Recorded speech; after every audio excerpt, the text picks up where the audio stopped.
신바람 사연 아파트, 오늘의 사연 시작하겠습니다. 안녕하세요. 결혼을 앞두고 있던 30대 여성입니다. 결론부터 말씀드리자면 파혼했습니다. 그런데 파혼 이유가 너무 어이가 없어서 어디다 속 시원히 말도 못했습니다. 저희 부모님만 알고 계시는데 속상하신 부모님 붙들고 하소연할 것도 아니고 결국 익명의 힘을 빌려 하소연 좀 해보겠습니다. 저는 대학교를 졸업하자마자 사람들이 한 번쯤 들어봤을 법한 대기업에 들어갔습니다. 사실 부모님께선 제가 대학원에 가길 바라셨지만 제가 솔직히 공부에 크게 뜻이 있던 건 아니었거든요. 뿐만 아니라 그동안 저를 키우고 가르치시느라 고생하신 부모님께 더 이상은 손을 벌리고 싶지 않았던 것도 있어요. 그저 하루빨리 그 깊은 은혜에 보답해드리고 싶은 마음이 컸지요. 게다가 저희 집이 부족하진 않았지만 그렇다고 경제적으로 풍족한 상황도 아니었습니다. 그런 와중에도 하나뿐인 딸인 제가 뭘 배우고 싶다, 해보고 싶다 하면 어떻게든 기회를 주신 부모님이셨어요. 부모님에게 받은 큰 사랑을 이야기하자면 정말 끝도 없겠네요. 아무튼 그래서 저는 계속해서 공부를 하는 대신 좋은 회사에 들어가야겠다고 진작부터 생각하고 있었고 다행히 목표를 이룰 수 있었습니다. 대기업에 입사를 하자마자 이후에는 열심히 회사 생활을 하다가 나이 40이 되기 전 제 사업을 차려야겠다는 새로운 목표도 세웠고요. 제 성격이 일단 뭔가 해야겠다고 마음을 먹으면 마치 경주마처럼 그것만 보고 달리거든요. 직장 생활도 다를 게 없어지요.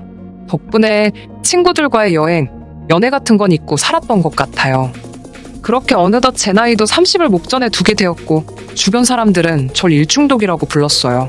그러던 어느 날 평소에도 저를 챙겨주고 아껴주던 회사 선배 언니가 보다 못하겠던지 그렇게 살지 말라며 소개팅을 주선해 주었습니다.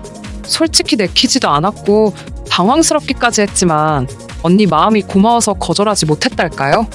그렇게 만나게 된 사람이 바로 남자친구입니다. 이제는 파혼한 사이라 사실 남자친구라고 부르기도 어색하지만 편의상 남자친구라고 부를게요. 처음 만났을 당시 전 29살이었고 남자친구는 저보다 3살 많은 32살이었습니다. 나이 때문인지 결혼을 전제로 한 만남은 아니었지만 그렇다고 분위기가 가볍지만도 않았네요. 처음 만났을 당시 저희 둘은 비슷한 수준의 회사를 다니고 있었습니다. 하지만 남자친구는 재수했지, 군대 다녀왔지, 그리고 취업 준비를 하느라 휴학도 했지. 덕분에 나이만 많았지 오히려 저보다 졸업이 늦었고 그렇다 보니 저보다 회사 생활도 늦게 시작했더라고요. 그래서 연봉은 제가 조금 더 높았네요. 아무튼 그런 조건과 별개로 남자친구는 써글써글한 외모의 젠틀한 매너를 가지고 있었습니다. 성격도 크게 모난 구석은 없는 것 같았지요. 그래서 연애 경험이 한 번밖에 없다고 했을 때 하마터면 저한테 거짓말을 하고 있다고 오해할 뻔했네요. 사실 말하기 쑥스럽지만 저 역시 제대로 된 연애는 해본 적이 없었습니다. 한마디로 둘 다 나이만 먹었지 연애에 서툴었어요. 그래서 처음에는 별것도 아닌 일에 다투기도 했고 잡음도 있었고요. 하지만 서로 양보하고 맞춰가며 인연을 만났습니다. 그 무렵 소개팅을 주선해 주었던 선배 언니가 결혼을 하게 되었습니다. 언니 역시 저 못지않게 일욕심이 많은 사람이었는데 그런 언니가 결혼을 하니까 제 마음도 왠지 싱숭생숭하더라고요. 불현듯 제 나이가 벌써 31살라는 생각을 하게 되었고 시간이 이렇게 빨리 흘렀구나. 새삼스레 주변을 둘러보니 이미 몇몇 친구들은 좋은 사람을 만나 시집을 갔고 심지어 아이까지 키우고 있는 친구들도 여럿이었습니다. 저는 왠지 모를 조급함이 들기 시작했지만 자존심 때문에 먼저 결혼 이야기를 하고 싶지는 않았어요. 그래서 처음엔 유치하지만 장난처럼 결혼에 대해서 운을 띄웠지요. 하지만 남자친구는 눈치를 못 챈 건지 아니면 의도적으로 모르는 척하는 건지 얼렁뚱땅 제 말을 별거 아닌 일처럼 치부하고 넘기기 일쑤였습니다. 결국 참다 못한 제가 남자친구에게 확실히 방향을 정해달라고 했어요. 저와 결혼을 생각하고 있는 건지 그게 아니라면 놔달라고요. 그제서야 남자친구는 기다리게 해서 미안하다며 저에게 프로포즈를 해왔습니다. 그렇게 결혼 준비가 하나씩 시작되었어요. 전에는 남자친구라는 사람에 대해서만 알았지만 결혼을 하자고 마음을 먹으니 남자친구의 가족은 어떤 사람들인지, 남자친구는 어떤 가정에서 자랐는지 궁금한 것도 확인해야 할 것도 많더라고요. 서울에서 태어나 지금까지 부모님과 떨어져 본 적 없는 저와 달리 남자친구는 혼자 15년째 자취를 하고 있어요. 한편 남자친구의 부모님께선 차로 1시간 반 정도 떨어진 곳에서 살고 계셨는데 그 근처에서 반찬 가게를 운영하신다 들었지요. 장사가 어느 정도 되었는지는 잘 모르겠네요. 결혼 이야기가 나오기 전에는 그런 이야기까지 궁금하지 않았던 게 사실이고, 결혼 이야기가 나온 후에는 괜히 제가 돈 때문에 물어보는 것처럼 보일까봐. 돈 이야기가 나왔으니 말이지만 결혼 이야기가 오가면서 시쳇말로 서로 주머니 사정도 오픈을 했어요. 저는 당시 모아둔 돈이 7천 정도 있었고 남자친구는 3천이 있었습니다. 그리고 남자친구는 할부가 끝나지 않은 차를 한 대 소유하고 있었고요. 저와 만나기 전 주변 친구들이 자동차는 좋은 거 타야 된다고 꼬셔서 얼떨결에 외제차를 뽑았다고 하더라고요. 그래서 한 달에 차값으로만 나가는 돈이 100만 원 가까이 되었습니다. 이 부분에 있어서는 솔직히 너무 이해도 안 되었고 마음에 들지 않았지만 저와 알기도 전에 있었던 일이니 제가 남자친구를 탓할 만한 상황이 못 되었네요. 남자친구는 어머님 아버님과도 좋은 관계를 유지하고 있었습니다. 남자친구도 저와 마찬가지로 외동이라 그런지 남자친구에 대한 어머님의 정성이 대단하셨지요. 게다가 덜어져 살아서인지 어머님께선 한 달에 한 번 내지 두 번은 꼭 남자친구 자취방에 찾아오신다 들었습니다. 국이며 반찬이며 챙겨오셔서는 청소까지 구석구석 싹 해주고 가시신다고요. 사실 그 이야기를 들은 이후로는 남자친구 자취방에는 아예 출입을 하지 않았습니다. 저희 부모님 세대만 하더라도 남녀가 서로 집에 드나드는 거에 대해서 불편해하시는 분들이 많잖아요. 괜히 저에 대해서 색안경을 끼실까봐 나름대로 행동에 신경을 많이 썼습니다. 하지만 제가 아는 건 이 정도가 전부였고 실제로 어머님 아버님을 직접 뵌 적도 없고 대화를 나눠본 적도 없었어요. 그래서 어머님 아버님과 식사 자리를 갖게 되었습니다. 지금도 다시 생각만 해도 구역질이 올라오네요. 어쨌든 처음으로 인사를 드리러 가는 자리였기에 뭘 사갈까 고민을 많이 했어요. 그러다 미리 주문해야만 먹을 수 있다는 케이크를 사가게 되었습니다. 어차피 식사하고 나면 디저트가 필요할 테니까 다 같이 먹으면 되겠다는 생각이었지요. 남자친구가 원래 달달한 디저트류를 좋아하기도 했고요. 그렇게 남자친구 집에 도착하니 어머님께서 드디어 만나본다며 너무 다정하고 따뜻하게 저를 반겨주셨습니다. 사실 시집살이라던가 고부 갈등에 대해 안 좋은 이야기를 많이 들어서 긴장을 꽤나 한 상태였거든요. 하지만 어머님의 환영 덕분에 제 마음속 걱정이 눈 녹듯 사라지는 것 같았네요. 그렇게 집 안으로 들어선 뒤 케이크를 어디다 둘까 하다가 조심스레 냉장고를 열었습니다. 그러자 순간 알 수 없는 악취를 맡게 되었어요. 전 솔직히 앞서가던 남자친구가 방구라도 낀 건가 싶었지요. 하지만 냉장고 속을 보니 그 이유를 알만했지요. 반찬들은 뚜껑도 없이 들어가 있지 않나. 언뜻 보기에도 상한 과일들도 보이고. 그때 어머님께서 저더러 상차림을 좀 도와달라 하셨습니다. 제가 냉장고 문을 닫으니 그걸 왜 닫냐며 고기 반찬들 좀 식탁에 올려놓으라고 하시는 거예요. 당황스러웠지만 일단은 시키는 대로 했지요. 그러다 고사리나물을 꺼냈는데 그 위에 하얗게 눈꽃마냥 곰팡이가 폈더라고요. 제가 어머님께 이건 버려야 할 것 같다고 보여드리니 이건 덜어내면 된다며 이 고사리가 시골 어디서 누가 보내준 귀한 거라며 이따 저도 좀 챙겨주신다고 하셨습니다. 저는 일단 떨떠름한 표정으로 표정이 어땠을지 모르겠네요. 아무튼 감사하다고 말씀드렸지요. 어머님께선 하나밖에 없는 아들이 며느리감을 데려온다고 해서 너무 좋으셨다며 갈비찜도 하고 전도 하셨다고 그러더라고요. 제가 뭐라고 이렇게까지 하셨나 싶어서 너무 감사했어요. 어머님은 이제 거의 다 되었다며 저더러 거실에 가서 남자친구랑 같이 앉아있으라고 하셨습니다. 제가 좀 더 도와드리겠다고 했지만 괜찮다고 하시더라고요. 그리고 비로소 긴장이 좀 풀리면서 남자친구의 집을 둘러보게 되었습니다. 남자친구의 집 구조가 특이해서 들어오자마자 부엌이었고 부엌을 가로질러야 거실에 갈 수 있었거든요. 거실은 이렇게 표현해도 될지 모르겠습니다만 한마디로 정신이 하나도 없었습니다. 일단 크고 작은 화분들이 한쪽 벽을 가득 채울 만큼 늘어져 있었는데 문제는 대부분이 죽어 있었다는 거지요. 그렇게 뜨고 마른 잎들이 간신히 매달려 있는 화초들이 즐비했습니다. 게다가 초록빛 곰팡이가 잔뜩 끼어있는 대형 어항도 볼만하더군요. 당연히 그 안에는 물고기도 없었지요. 아무튼 한번 그런 것들이 눈에 들어오기 시작하니까 저도 모르게 자꾸 다른 것들도 관찰 아닌 관찰을 하게 되더라고요. 곧이어때가 탄 건지 색이 바랜 건지 알 수 없는 커튼이 눈에 들어왔고 그제서야 저는 제가 끌어안고 있던 쿠션을 보게 되었습니다. 하마터면 소리를 지를 뻔했어요. 이건 마른 피 자국인지 아니면 오래된 커피 자국인지 알 수 없는 진한 갈색의 얼룩이 듬성듬성 있었으니까요. 남자친구가 놀란 저를 보더니 대수롭지 않다는 듯 자기 거랑 바꿔줄 거냐입니다. 제가 괜찮다 하니까 뒤집어서 안고 있으라고 했던 것도 같아요. 갑자기 괜히 몸이 근지럽고 솔직히 찝찝하더라고요. 그래서 손이라도 씻고 올까 싶어 화장실로 향했습니다. 화장실은 제가 온다고 치우기라도 하셨는지 거실에 비하면 양반이었습니다. 하지만 손을 씻고 물기를 수건에 닦으려는 순간 거의 토할 뻔했네요. 걸려있는 수건에서 걸레 냄새가 났으니까요. 제가 절대로 비위가 약한 사람이 아닙니다. 웬만한 대화 주제로도 끄떡없는 사람이거든요. 결국 저는 대충 손을 털고 나왔습니다. 인사드리는 날이라고 백화점 고급 브랜드에서 연분홍 투피스까지 사입고 온 제 자신이 우스울 지경이었네요. 아무튼 그렇게 거의 소파에 엉덩이를 걸치듯 앉아 있었습니다. 어머님이 쉬라고 해서 앉아있던 거지만 왠지 가시방석처럼 편하진 않았어요.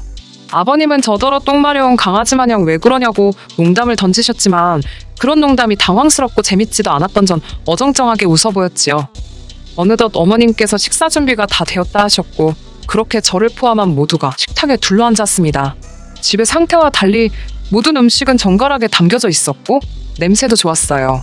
반찬 가게를 하신다더니 역시 솜씨가 좋으신가 보다고 속으로 생각했지요.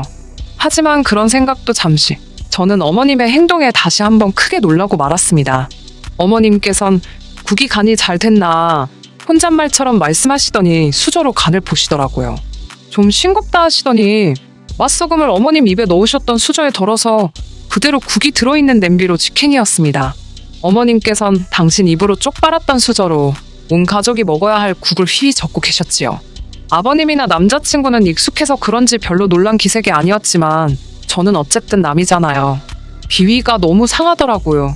하지만 저도 남자친구와 결혼을 하고 싶어서 인사를 드리러 온 입장인데 정색을 할 수도 없고 그렇다고 어머님께 뭐라 할 수도 없어서 그냥 아무 말도 못했습니다.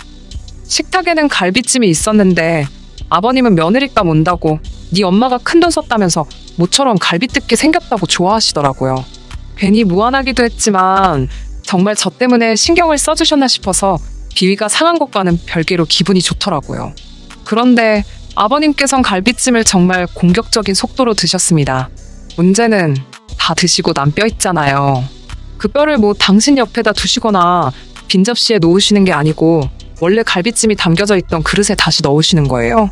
아직 거기엔 손도 안 댄 갈비찜이 많았는데 거기에 당신이 쪽쪽 빨아 드신 뼈다귀를 도로 가져다 놓으셨다는 얘기입니다. 저는 처음엔 설마 잘못 두셨나 하고 생각했어요. 하지만 그게 아니었지요. 몇 번이고 너무나 당연하다는 듯이 그리고 심지어 남자친구도 아버님과 똑같은 짓을 하더라고요. 제가 놀라서 작은 목소리로 그걸 왜 거기다 놓냐고 한쪽에 따로 두라고 했습니다. 그러자 남자친구가 우린 원래 여기다 놓는데? 그러는 거예요. 어머님도 저더러 너도 그 뼈 식탁에 놓지 말라고 괜히 식탁 닦아야 된다고 그러셨습니다. 정말이지 각자 입에서 나왔다 들어갔다를 반복했던 뼈가 다시 고기가 들어있던 접시에 담기는 걸 한번 상상해보세요. 정말 식욕이 뚝 떨어졌어요. 그래도 당장이라도 토해버리고 싶은 걸 억지로 참고 어머님이 휘휘 저어 떠주신 국물하고 간신히 밥을 삼켰네요. 그러자 어머님께선 왜 이렇게 못 먹냐며 손수 고기를 발라 제 수저 위에 올려주셨습니다. 어쩔 수 없이 어거지로 한 입을 먹었는데 어머님이 고기가 부족한 것 같다며 뼈다귀로 가득한 접시를 들고 가시더니 다시 그 위에 갈비찜을 채워오셨지요. 하지만 이런 문제로 제가 파혼을 한 건 아닙니다. 솔직히 집안마다 가풍도 다르고 환경도 다르니 제가 어느 정도는 이해를 해야 한다고 생각했어요. 하지만 이건 가풍이나 문화가 아니라 상식을 벗어난 일이잖아요. 게다가 구역질이 날 법한 일은 여기서 끝나지 않았습니다. 모두가 식사를 마치자 어머님께선 반찬통 하나를 꺼내 남은 반찬을 전부 모아 담으셨지요. 먹다 남은 반찬이요. 그때만 해도 전 솔직히 어머님이 음식물 쓰레기 모으시는 줄 알았네요.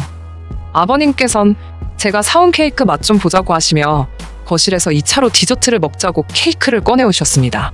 제가 부엌에 접시를 가지러 가려니까 어머님께서 접시를 못하러 쓰냐고 설거지거리만 늘어난다며 대충 먹자고 하셨어요. 떨떠름했지만 유난 떤다 소리 들을까봐 네 하고 자리에 앉았습니다. 케이크를 꺼내니 아버님께선 당신은 이 크림이 그렇게 좋다며 당신 수저로 크림만 떠드시기 시작하셨습니다. 문제는 잘라서 당신이 드실 부분만 건드시는 게 아니라 케이크 한 판을 다 그렇게 훑어드시는 게 아니겠어요? 보다 못한 제가 아버님께 좀 덜어 드시는 게 어떻겠냐고 돌려서 말씀을 드렸지만 됐다고 하시길래 결국 솔직히 말씀드렸습니다. 아버님 침이 여기저기 다 묻어서 다른 식구들은 어떻게 먹냐고요. 웃으며 농담처럼 말씀드리니 아버님도 막 웃으시면서 당신 침은 로얄 젤리랍니다. 그러면서 저더러 한 숟갈 줄까? 그러시며 막 당신 수저에 침 뱉는 신용을 내셨다니까요. 그 꼴을 보고 전 더는 구역질을 참지 못했고 순간 분위기가 아주 싸해졌습니다. 결국 제가 죄송하다고 먼저 가보겠다며 자리를 일어섰는데 어머님이 아까 남은 반찬을 쌌던 반찬통을 제 손에 들려주시며 집에 가져가서 고추장 넣고 비벼 먹으랍니다. 저는 어이가 없어서 됐다고 말씀드리고 그대로 집을 나왔네요. 밖에 나와 찬바람을 쐬니 속이 좀 가라앉는 것 같기도 했고 이제 슬슬 큰 길로 나가 택시를 잡으려고 했는데 남자친구가 뒤따라 나왔더라고요. 손엔 그 짬밥통을 챙겨 들고 말이지요. 전 남자친구가 제가 걱정이 돼서 나온 줄 알고 괜찮다고 했는데 자세히 보니 남자친구 표정이 울그락불그락 장난이 아니었습니다.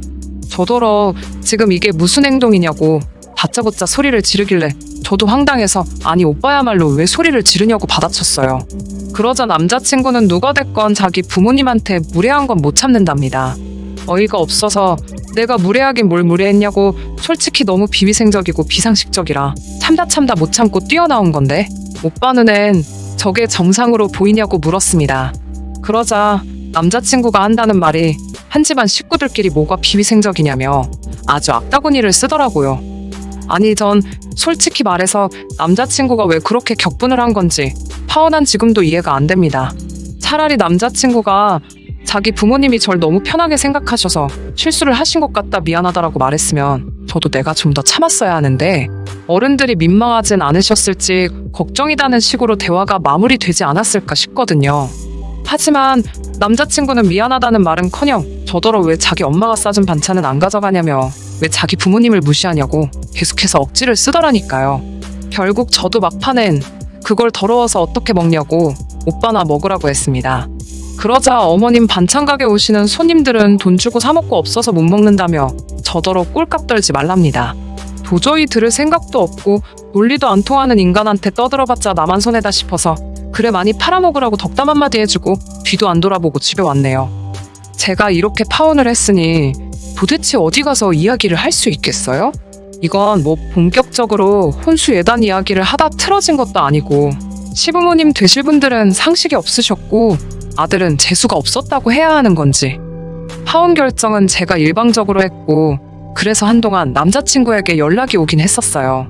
일평생 그렇게 살아오신 어른들을 바꾸려 들지 말라나 옛날에는 다 그렇게 손으로 나눠 먹고 했어도 그게 정이다 생각하고 살았다나 자기 부모님은 정이 많은 분들이라 그렇다나 별의별 개소리를 다 하던데 그냥 깔끔하게 무시했더니 이제 연락은 없네요.